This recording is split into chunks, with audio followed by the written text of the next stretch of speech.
Hi everyone, it's me. If you're new here, my name is Alanna and I'm a Canadian, but I live here in the UK. And if you're not new here, hey, how's it going?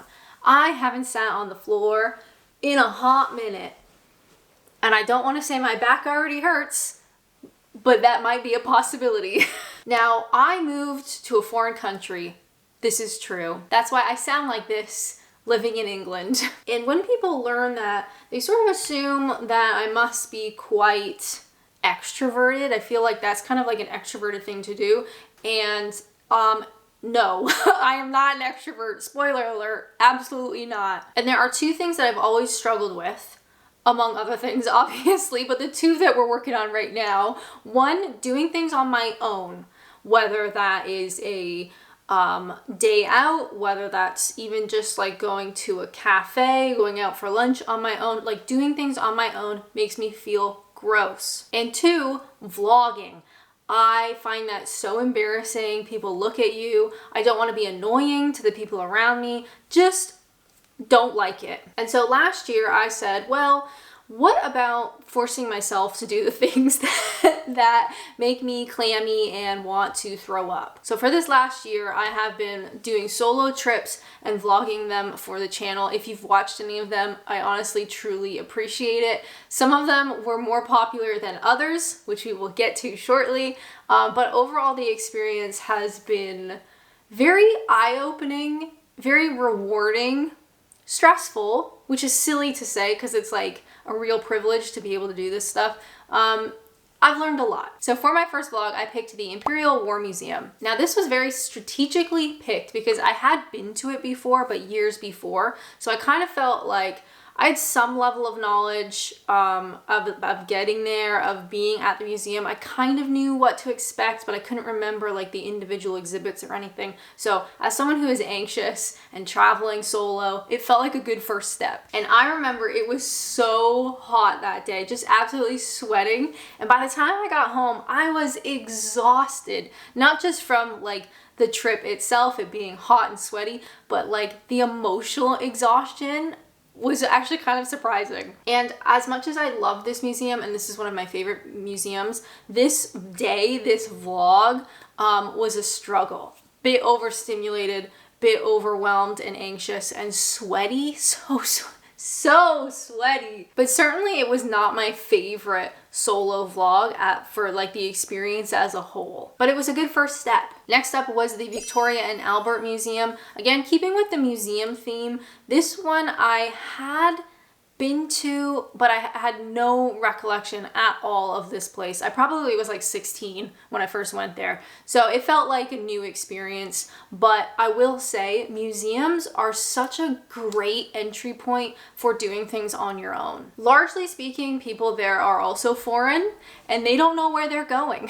So you don't really feel like you stand out too much because everybody's just like trying to find their way. People are looking at the exhibits. People don't really notice that you're alone or care. It feels much more anonymous than maybe some other activities doing on your own. So I will say, and I really do hope people watching this are curious about doing stuff on their own if they haven't before. Museums are a great first step. Then again, keeping with the museum vibe, I did the Natural History Museum. This video was quite popular. I didn't really like this museum that much. Like it was fine, it was interesting, there were some really cool bits, but like not one of my favorite places. And there's a lot more screaming children in this one. But it was still fun, it was interesting. It again felt slightly more relaxed. So it's like every museum and every solo trip that I did, it felt slightly more relaxed than the previous. For my next solo vlog, I wanted to do something like slightly different and I went to the London Aquarium. I had screaming children at the Natural History Museum and I was like, what if I took those screaming children and put them into an echoey aquarium? Welcome to the London Aquarium. I had never been to the London Aquarium before. I didn't even know it existed. It's definitely more of a kid-focused place, but I think aquariums are cool. I think adults can enjoy an aquarium. I had a nice time. Did I have a headache by the end of it? Yeah, I did. Where this was my fourth solo vlog, I was a little bit more relaxed than the previous, so we were heading in the right direction, although I remember this one being particularly difficult because I tried really hard not to film kids. I don't want to put kids on the internet when they, you know, I don't want to put anybody on the internet, to be honest. That's why like filming outside and vlogging I find a bit awkward, because some people don't care, and I get that, but you know, you don't know. So I try not to film people as much as I can. And the aquarium was tough because there was kids just running everywhere. For number 5, I wanted to do something a bit different while still keeping in that sort of museum theme, and that was the London Transport Museum. I'd never heard of this place before, but a lot of people recommended it, and so I thought, why not? Like the Natural History Museum, this video was quite popular, but I didn't really care for the museum. Like, I enjoyed the history element of it, and there's a lot of course, like London history, but like I'm not a train person, so that kind of was over my head. You know, it's kind of lost on me. But it was still a fun museum. It was a nice day out. Whenever I do like these trips, I always try to like plan it for a non-half term time, and I don't go on weekends, so it was quite empty. I can only imagine half term when you got more people running around, but going during the week, during like school time is really quite nice because there's very few people. Just a personal preference, I don't like crowds. And this is kind of unrelated, but if food is important to you, like it is to me, the London Transport Museum had the worst lunch out of all the other museums. Now, our next video, I am shedding hair like you wouldn't believe. Our next video, number 6. Now, this one was really, this was like a shift. This was like the next step up in this solo travel anxiety exposure therapy experiment. That's a mouthful. When I planned the London Transport Museum, I read online that it's not very big. It might take you an hour or two. And for me to go all the way into London just for an hour at a museum is a lot. It's expensive. It takes a lot of time. So I thought, you know what? I am strong and capable and confident. I'm gonna do 2 in one day. So I did London Transport first thing in the morning, spent about an hour and a half-ish there, took a break, had lunch, a bad lunch, charged my camera, and then I walked to the British Museum for my next solo vlog. So this was a really big improvement. Early on, I found these videos to be exhausting, not because the act of doing it is exhausting, but like the anxiety and the emotional side of it is exhausting. I know that's so silly, but that's how it is. So it felt like a really big improvement for me to be able to do 2 of these in one day. And I had a great time. I slept great that night, but I did it. So for this number 6 video at the British Museum, I decided to do the 1 hour best of sort of tour. And I loved this trip. I loved this. This is my favorite museum, but doing this 1 hour tour was so fun. And it was like, I don't know, this quest to find these items. Normally when I go in a museum, you just walk, right? And then you get to a point where you're so overwhelmed with information, you're not really reading anything anymore, you're not taking anything in.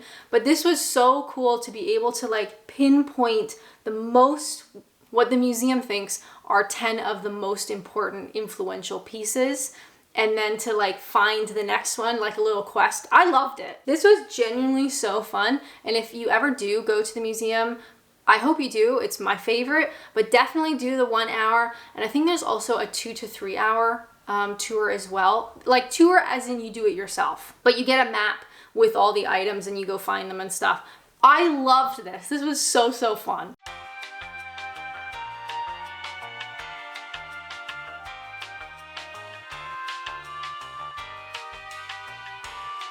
Number 7, we did the Tower of London. So this is like a historical place and museum combined. It's a bit overwhelming, the sheer amount of information in this place, but I had a wonderful time. It was such a beautiful day. I remember like thinking constantly, what a lovely day it was, and I was so excited and grateful to be there.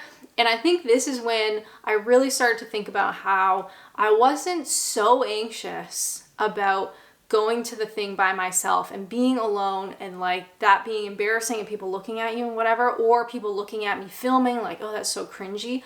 I remember just having a wonderful time. And this was kind of like an unconscious shift for me, where at the start I was super anxious about being alive.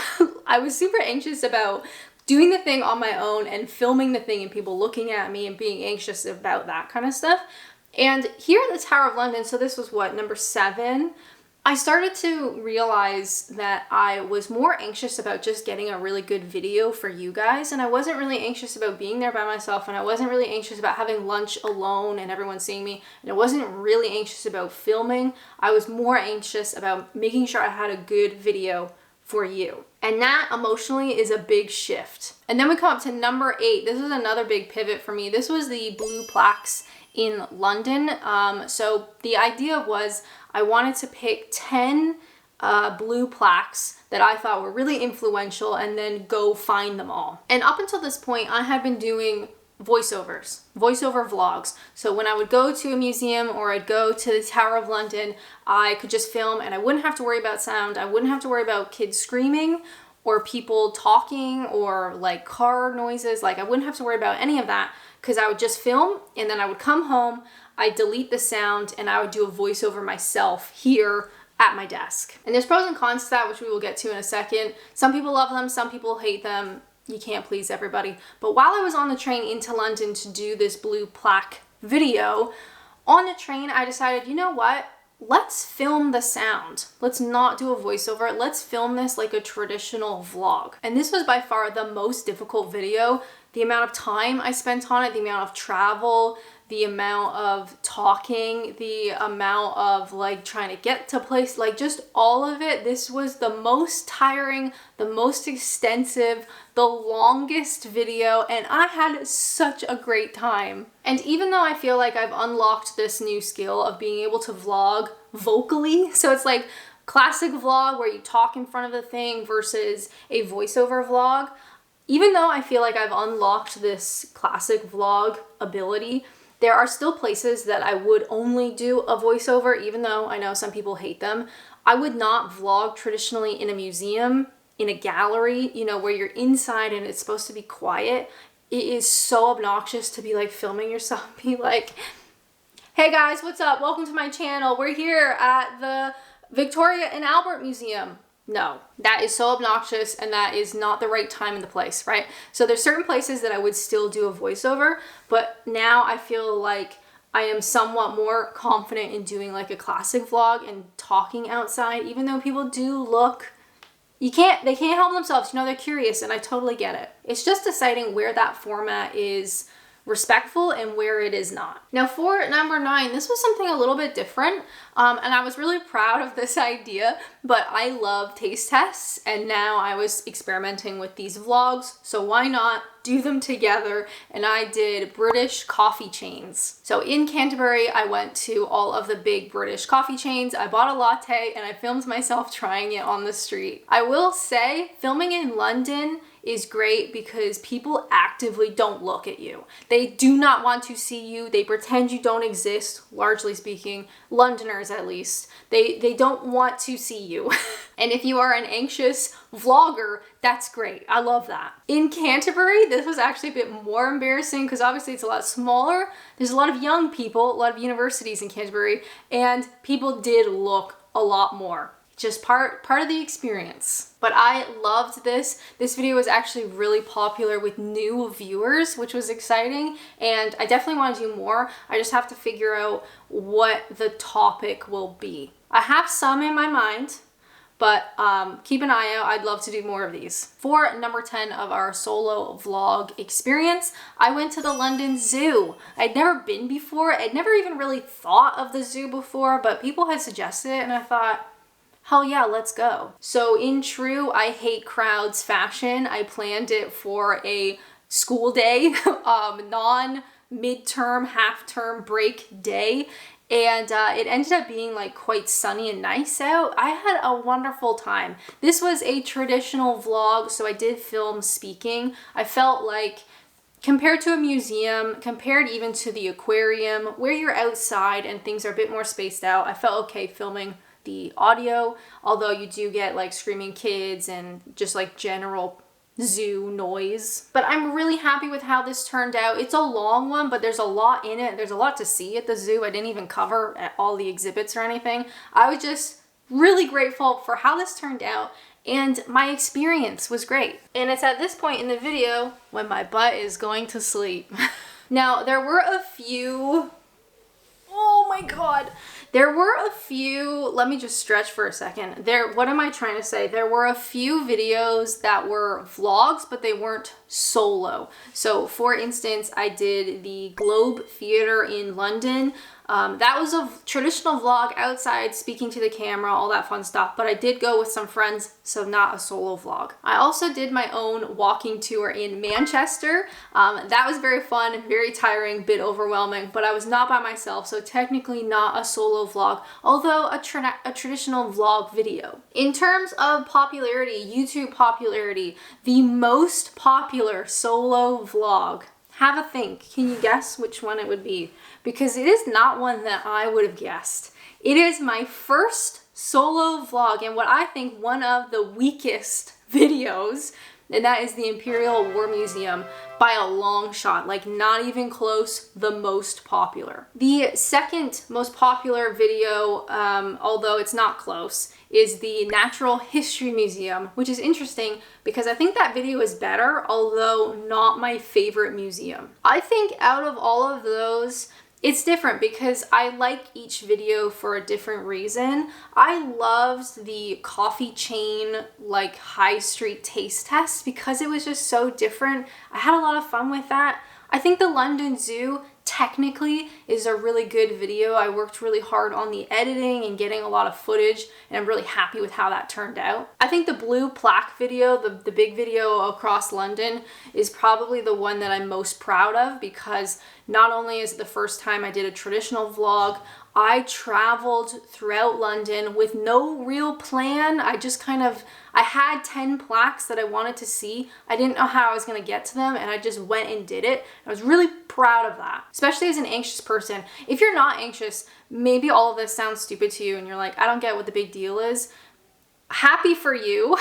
If you are anxious, maybe you can appreciate a little bit more what that means to someone with anxiety. It was a lot and I was really proud of myself. Has this year experiment been a success? Well, I think there's two ways of looking at it. At the beginning, I was terrified of doing things on my own. That felt really gross, embarrassing, cringy, and filming in public. Gross, embarrassing, cringy. I think I'm definitely more confident in doing things on my own, even if it's not for a video, even if it's just like, I really want to go out and get a coffee and sit on a patio. I can just go do that. I can go out and have lunch. And that feels very empowering. And one thing that I did notice throughout this experience, for some reason, eating by myself, like eating lunch, feels really sad and embarrassing. Maybe you feel the same way, maybe not. What I will say is at all of these places where I would have lunch by myself, I remember specifically, I think it was the British Museum, they have a gorgeous like cafe spot. Same with Victoria and Albert, gorgeous. And I remember sitting there and having my lunch and you kind of feel a little bit sorry for yourself, like this is so embarrassing. But when I would stop and like look around, there was loads of other people by themselves, of all ages, of all genders, of all different like vibes. And you realize like, it's not that big of a deal. It's not that serious. Now, filming in public, I still get embarrassed about. Not as bad, obviously, and I am capable of doing it clearly, but there is something about being that person of, you know, the classic. Hi guys, welcome back to my channel. We're here in London, and I'm gonna be really obnoxious to all the people around me. I know it's not technically like that, or it doesn't have to be like that, but sometimes in my mind it feels like that, so I'm still a little bit anxious about it, but I am more than capable of doing it, and that's something that I'm proud of. So what does the future hold? Well, a couple of things. Let me readjust again. When I started YouTube, I loved to film in my house. Like that was kind of the goal. I want to just like have this, it's kind of like a digital journal. It's like a digital scrapbook of my experiences here and my life here. And I love filming in my house. At my core, I am a film in the house girly, but I like to have the ability and the option to vlog here and there. Not all the time, but here and there. I would love to do more travel. Here's another thing, side rant. I get a lot of people that comment or send me emails or DMs or whatever, and they're like, you need to go here, you need to come up north, you need to come to this place. And I'm really grateful for people's enthusiasm, like you want to see my video at a certain place. That feels really good. The downside is a lot of this stuff I just can't afford. That's embarrassing to say, but I'm saying it. I just can't afford it. It's not cheap.